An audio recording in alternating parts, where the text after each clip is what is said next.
1200051, mahasiswi Universitas Islam Negeri Sultan Taha Saifuddin Jambi.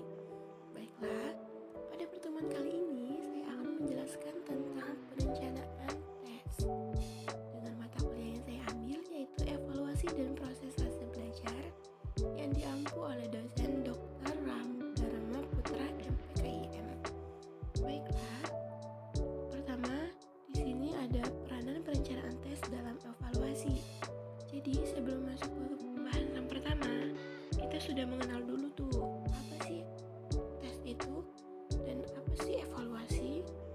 Jadi di sini saya akan menjelaskan tes dan evaluasi terlebih dahulu.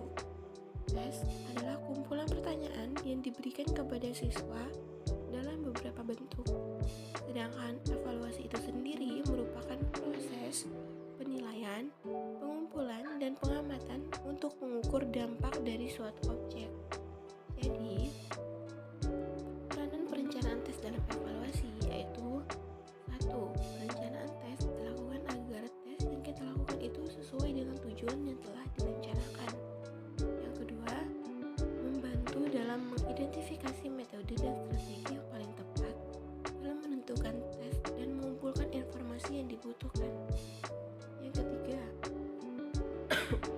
agar dapat mengukur tingkat perkembangan atau kemajuan yang telah dicapai oleh peserta didik.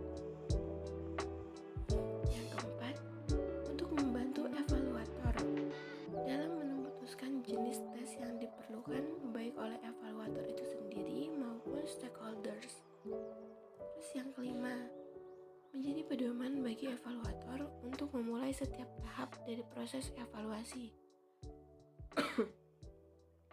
Yang terakhir dan yang paling penting, yaitu perencanaan tes akan membantu kita untuk meningkatkan efisiensi program evaluasi kita.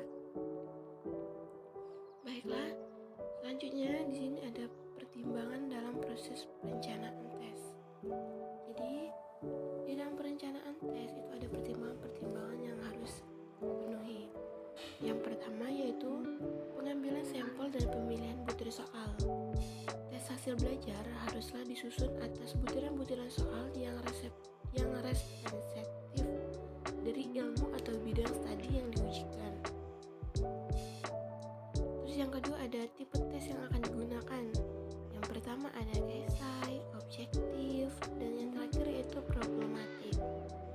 Terus yang ketiga, aspek apa yang akan diujikan, yang itu tentang level kemampuan yang diuji. Jadi apakah pengetahuan mahasiswa itu sudah dalam batas wajib udah diuji atau pemahamannya dikasih, serta aspek afektif dan psikomotif. Dan yang selanjutnya ada format butiran soal. Di sini dia memiliki format-format tertentu. Yang pertama ada pilihan ganda analisis hubungan antara hal. Yang ketiga ada pilihan ganda analisis kasus. Yang keempat ada pilihan ganda kompleks. Selanjutnya yaitu jumlah butiran soal.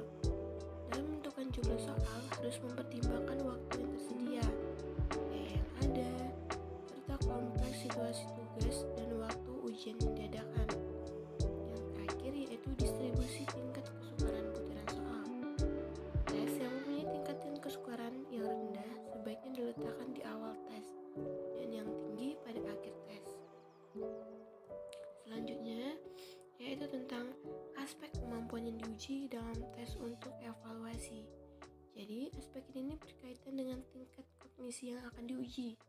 Yang pertama ada pengetahuan, kedua pemahaman, ketiga aplikasi, dan yang terakhir ada analisis. Selanjutnya ada hubungan perencanaan tes dan kisi-kisi tes. Kisi-kisi tes sangat diperlukan dalam pembuatan perencanaan tes karena kisi-kisi tes merupakan deskripsi kompetensi dan materi yang diujikan. Kisi-kisi tes dijadikan pedoman dalam menulis soal atau merakit soal untuk menjadi tes. Jadi, kisi-kisi tes merupakan langkah yang paling penting yang harus dilakukan sebelum penulisan soal. Terus, kisi-kisi tes ini disusun berdasarkan tujuan penggunaan tes. Jadi, setiap kondisinya itu selalu berbeda. Itu saja penjelasan kita hari ini.